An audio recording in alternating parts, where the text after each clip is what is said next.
Go. People always head punch. Don't know how to punch the body. Can't body punch. We're going to work on that now in a second. Lunges needs to shorten his punches. Where's my partners today?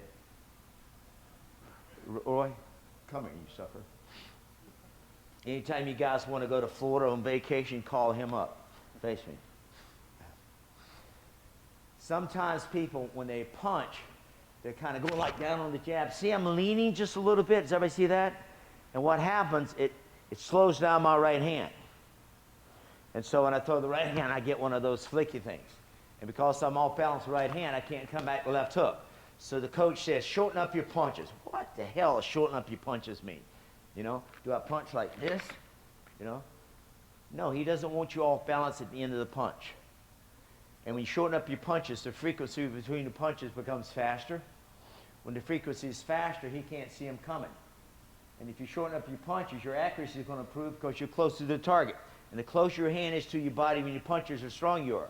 You can press a lot more weight here, see, than you can here. Is that true, Phil? Where you at, Willow weightlifter? True? Okay. Makes sense? So it's like I showed you yesterday. When I'm firing a left hook, I want to see how fast you can move your hand out here straight like that. Guys, got me? As opposed to pulling it in tight like this. See how close it is? See, I don't even have the 90-degree angle. And firing a left hook, boom, in short like that. And compare the difference in power. So the coach wants you to shorten up your punches to increase your power also. Like I showed you yesterday. Watch this one when we start body punching. I get in close. I don't like to just step in and throw a left hook. I always like to weave in, give him an angle. Now see, if I come across with a hook, I'm going to miss him. See? So as I come across, the hand goes gradually further and further from the chin. Further, further, further, further. See, so the elbow is extending itself. Everybody see that? Randy, where you at? Elbow goes away from the body. Abduction, right? All right. Boom. Boom. Does everybody see that? If I come here, I miss. But I'm not going to come here and then come around. Does everybody see my style? Okay. Some of the Thai fighters, they keep the elbow down like this because they say, see the wrist bent? So they punch this way. The reason for that is say, well, if I miss, I can still bring the elbow behind it. I don't know about that. You know, that stuff is like 2,300 years ago, 2,300 years old, so it's kind of hard to question, you know, fighters who've got years and years and generations of real experience. Make sense? Let me see if there's any more I want to just fire at you today, and then let's get to work. Just real fast. Focus too much on a single technique. Sometimes you've been in the school, we've got a couple here in Maynard School. Guy and do a full split. Anytime you see a guy with bow-legged, they're just natural flexibility. They don't have to work on it. You get a guy that's got that real high kick straight up and down like that. So they want to kind of, there's a tendency they want to show off a little bit. So they focus on, I'm going to get this guy with a high hook kick if it kills me. Start focusing too much on one technique. And you don't realize this guy's a sucker for a punch. Because he comes from a kicking school. You're not going to get him with a kick, I don't care how fast you are. And another problem you see, too often you start focusing on the technique. See, because there's two things I can focus on. I can think about what technique I'm going to throw, or I can think about what tactic I'm going to use. Like, I ain't going to let this sucker get set. See, if I focus on the tactic, like not letting him set, the technique could come automatically. Does that make sense? So as teachers, you got to be able to look at your student and tell, is he too concrete bound? Getting more thinking in principle. When you think in principle, you look in the dictionary, which will be in your manual. Principle is a simple rule which helps you to maximize the effectiveness of a technique. So the three things you work on: deceptiveness, speed, and power.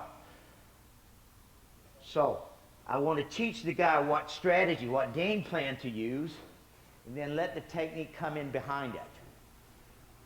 So if I show you a good side kick, you got a great side kick, you side kick the bag every day for an hour like I did in Okinawa, you go out there and the side kick's not working. Why? Because that sucker in front of you is thinking tactically. You're technique bound. You're thinking about the technique, he's thinking about the tactic. What's his tactic? He ain't letting you get set. If you can't get set, you can't squeeze the trigger of your side kick, can you? So coaches, you got to think, which way am I coaching my student? You got to be able to spot when is he too technique oriented or when is he too tactic oriented. See, like you teach him, I want you to move, move, move. Don't let the guy hit you. So you go out there and you dance. You're not going to get points for moving, folks. When the bell goes ding, you don't come out moving. You don't come out and see what he's got either. You don't come out spectating. When the bell goes ding, read the manual. What's it say? You come out swinging. See? When that bell goes ding, sucker, get ready, because I'm going to hit you first. This is my office, not yours. So the key here is got to get yourself, got to get your students, got to get your fighters. When the bell goes ding, you're not coming out thinking about strategy. You're not coming out thinking about what technique am I going to throw. Attitude leads first. You come out and establish the attitude of the match. Does that make sense, folks? You can't beat the guy with an attitude.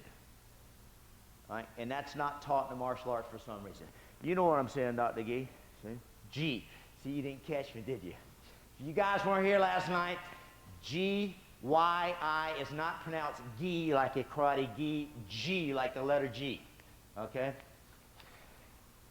But me and Nackert can mess up, but no one else can. All right, now, guys, there's lots of more mistakes. I just want to give you some food for thought. They're all common mistakes, even as black belts, most of them, we all make those mistakes. So the manual is going to list the mistake. They're called key mistakes fighters make, and I'm going to structure 4 or 5 steps you can go through to correct those mistakes. Like I said last night, good trainers, you can spot the mistake and you know how to correct it. Great trainers have to be able to motivate the fighter to do it. Does that make sense? Because it's one thing to know what to do and how to do it, but it takes something in here to motivate yourself to execute it. Does that make sense?